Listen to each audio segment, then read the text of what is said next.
កាត់thânមកដល់ហើយអោបងប្អូនអើយនាំគ្នាមកធ្វើបុណ្យរដូវកាត់thânមកដល់ហើយអោបងប្អូនអើយនាំគ្នាមកធ្វើបុណ្យធ្វើបុណ្យកាត់thânនៅភូមិយើងត្រូវលើកដំកើងដំឡៃនៃសាសនាធ្វើបុណ្យកាត់thânនៅភូមិយើងត្រូវលើកដំកើងដំឡៃនៃសាសនាធ្វើបុណ្យកាត់thânនៅភូមិយើងសាមគ្គីគ្នាឡើងដោយចិនឲ្យជ្រះថ្លា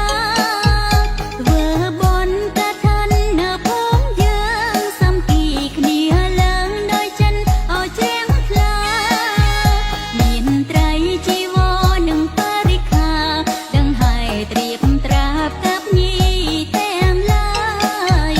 មានត្រីជីវរនិងបរិក្ខារដឹងហើយត្រៀមត្រាប់កាប់ញីឲ្យទាំងឡាយ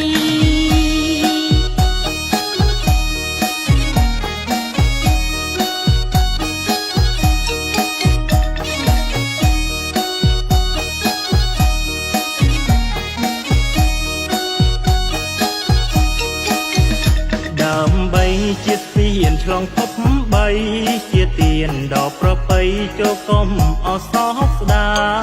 យដើម្បីជាស្ពានឆ្លងភពបីជាទានដ៏ប្រពៃចូលកុំអសោកស្ដាយត្រូវតែនាំគ្នាមកសប្បាយបងប្អូនចិត្តឆ្ងាយធ្វើបុណ្យទានឲ្យហើយត្រូវតែនាំគ្នាមកសប្បាយបងប្អូនចិត្តឆ្ងាយធ្វើបុណ្យទានឲ្យហើយមួយឆ្នាំមានតែមួយដងញាតិមិត្តបងបងកុំនៅអកនតា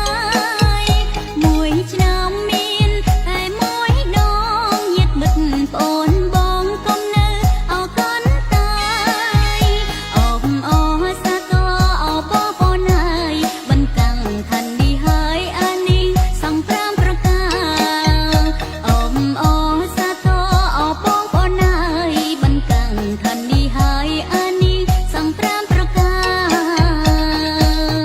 សូមឲ្យបងប្អូនញាតិមិត្តទាំងអស់គ្នាមេត្តាអមោទនាបន្តខណ្ឌភូមិយើងសូមឲ្យបងប្អូនបានបុណ្យស្មើគ្នារួចពីរោគទាចាក់ពុតគួរភ័យប្រាថ្នាអ្វីអ្វីដោយក្តីបំណងលោកស៊ីមានបានកើតការវៀនគុំត្រជាក់ត្រជុំ